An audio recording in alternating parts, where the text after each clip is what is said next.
If you live in Hawaii or you're seriously thinking about making Hawaii home and retirement is on the horizon for you, this video is for you. This is not for someone who's looking for generic retirement rules of thumb, not for someone who wants the same advice every other mainlander gets. This is for someone who actually wants to understand what it means to retire well in one of the most unique, the most expensive, and honestly, one of the most incredible places in the entire world to live. And I'm gonna get specific here, including a tax mistake I see Hawaii residents make all the time. These are people who have done everything else right, but this costs them thousands of dollars a year in state taxes they don't actually owe. I'll show you exactly how it happens and exactly what it can cost. If you want more practical and Hawaii-specific financial planning content, hit subscribe before we get into it. It is the easiest way to support the channel and share the love. I try to put videos out regularly and I try to make it worth your time, so let's go. So the first thing you need to understand and pay close attention here, because this one has a direct dollar impact, is that Hawaii can be surprisingly tax-friendly in retirement, but only for certain types of income. And if you don't understand the distinction, you could be paying thousands of dollars in state taxes that you don't actually owe. Here's how to think about it. Certain pension income in Hawaii may be exempt from state income tax. That is a meaningful benefit if a portion of your retirement income is coming from a pension. But if you have income that's coming from a IRA or 401k contributions, those are generally taxed as earned income. And Hawaii's top marginal rate is one of the highest in the country. So the same dollar, depending on where it came from, can have a completely different tax outcome in retirement. So here is the specific mistake I see often, which is completely avoidable with the right planning. So when someone leaves a job, whether that's the private sector, government service, or they've just built up retirement accounts over multiple careers, the natural instinct is to consolidate everything into one IRA. Clean, simple, done. The problem is this: some of those contributions, and specifically the employer contributions, can qualify for Hawaii state tax exemption. But once everything is mixed into one account with no clean record of what came from where, you will lose the ability to claim that exemption cleanly. It becomes impossible to account for, and then the default becomes you pay state taxes on everything. At our firm, we handle this by keeping those contributions separate. We maintain a distinct IRA that holds only employer contributions. It's clearly labeled and the client never adds personal contributions to it. That way, when it's time to draw income in retirement, we know exactly which account carries the exemption and we use it intentionally. So now let's put a real number on this. Hawaii state income tax can reach 11% at higher income levels. Say you have a retirement account that has $300,000 in it that would qualify for a state tax exemption, but because it was all consolidated into one account, you can't prove it. That is potentially $33,000 of unnecessary state taxes on that distribution alone. Draw from that account over multiple years of retirement, and the cumulative cost becomes significant and completely avoidable. The lesson is simple. Before you consolidate or roll over any retirement accounts, talk to someone who understands Hawaii-specific tax rules. Because once the accounts are mixed and the origins of the contributions are lost, untangling them can be very difficult, and the cost of that mistake can follow you through the rest of your retirement. So before I keep going, let me tell you why I know this. I've been doing financial planning here in Hawaii for over a decade, working specifically with high earners and people who are approaching retirement that want to get it right. Business owners or people navigating major career transitions, people who have spent 20 or 30 years building and want to make sure that the retirement they're building towards actually works. And what I found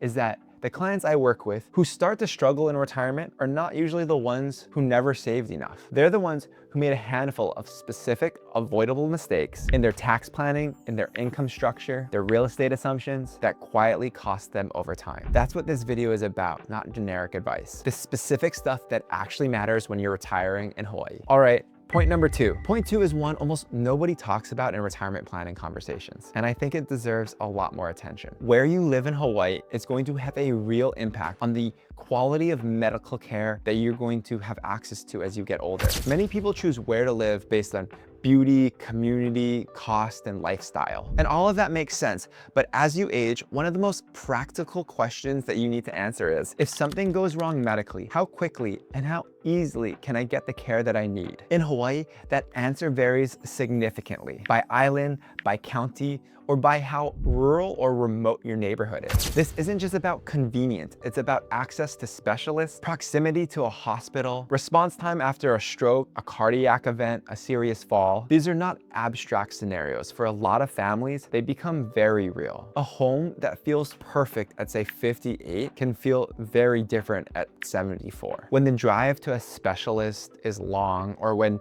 inter-island travel starts to show up regularly in your calendar and your budget. So when you're thinking about where you want to be in retirement, the honest questions to include: where will I go if I need ongoing care? How close am I to a hospital? What does inter-island medical travel actually cost in time, energy, and money? And am I making a trade-off that I may feel differently about in 10 or 20 years? And sometimes the answer is still yes, this is where I want to be and I'm making that choice clearly. That is completely valid and normal for many locals. The goal here is to make that choice consciously and not to discover the trade-off the hard way. Moving on to point 3. Here I want to tell you about a family I work with because they illustrate this better than any chart could. They moved here from Texas a few years ago and not specifically for retirement. They both still love their work and plan to keep going for a while. But retirement is on the horizon and they are thinking ahead. When they lived in Texas, almost everything that they did for fun had a price tag. Movies, shopping malls, indoor entertainment for the kids, theme parks, dining out constantly, pay to play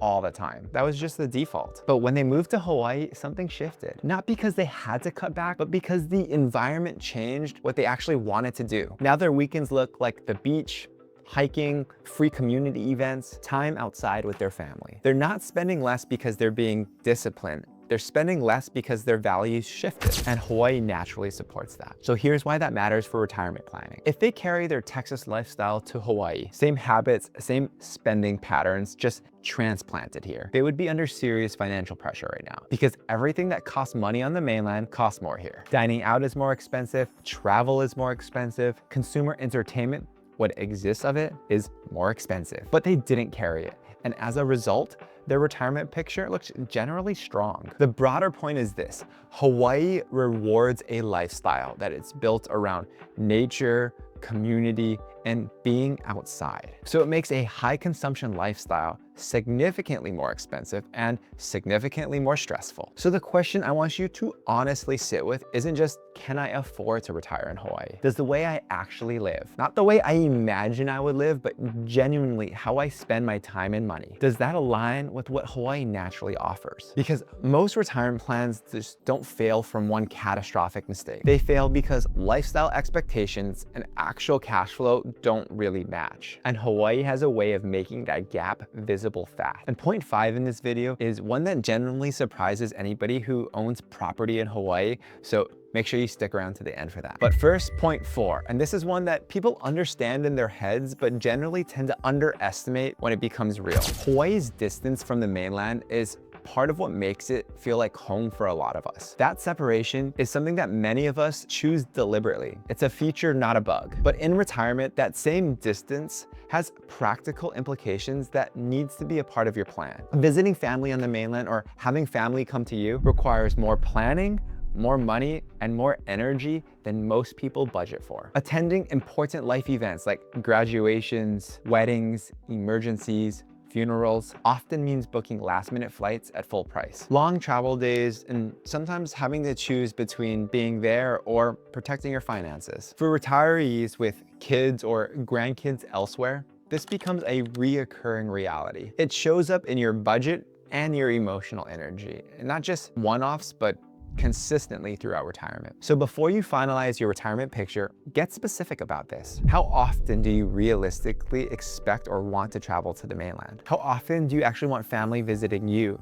And how much does that actually cost per year when you add it up honestly? And what's the plan if someone you love needs you quickly? And for most people who are already living here, the answer is typically, this is home and I'm staying. And that's the right answer for a lot of people. The goal here is not to second guess that decision. It's to build a retirement plan that accounts for the real cost of staying connected. So the distance doesn't become another source of financial stress on top of the emotional stress it already carries. Moving on to point 5. So if you own property here, I want you to to really listen to this one. Hawaii real estate is often and can absolutely be a strong part of a retirement plan. I'm not here to tell you otherwise, but it's not automatically simple, passive, or low risk. And I see people, smart, successful people who have done everything else right, that go into retirement carrying real estate assumptions that do not survive contact with reality. So let's walk through some of the specific things that catch people off guard. First, GE tax. Hawaii's general excise tax applies to rental income, and it's a gross receipts tax, not an income tax. This one hurts, but that means it applies to your revenue before expenses. And a lot of people, they miss this completely. And when they see the actual net return after GET, federal, and state tax, it looks meaningfully different than what they projected. Second is environmental and just natural risks. Hawaii is genuinely beautiful. It is also genuinely exposed. Flooding,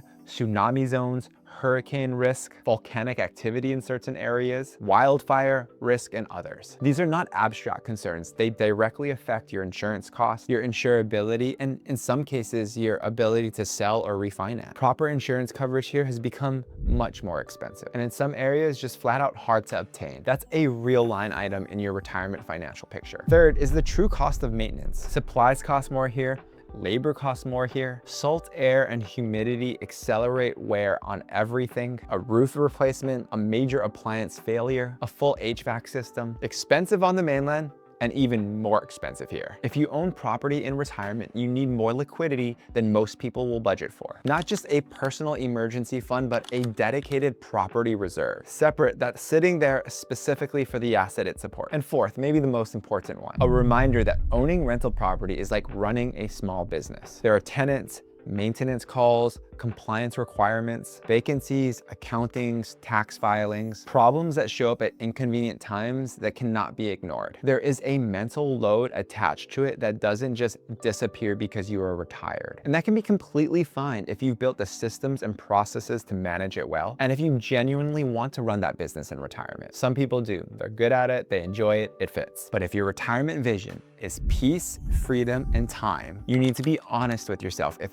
active property management fits that vision, or whether you are carrying a job with unpredictable hours into a life stage where you're really trying to exhale. Real estate needs to earn its place in your retirement plan and not just occupy it. So here's what I want you to leave with. Retiring in Hawaii for the people who are already here or are building a life here can be one of the most fulfilling things that you do. The lifestyle, the community, the connection to this place is real and it's worth protecting. But the people that I've watched retire well here share one thing in common. They didn't just hope that it would work out. They understood the specific dynamics of retiring in Hawaii and they planned around them. They knew how their income would be taxed and structured it intentionally before they ever stopped working. They thought carefully about where they live and what that meant for healthcare access over time. They were honest about their lifestyle and whether it actually matched what Hawaii offers. They factored in the real cost of staying connected to the people that they love. And they looked at their real estate clearly,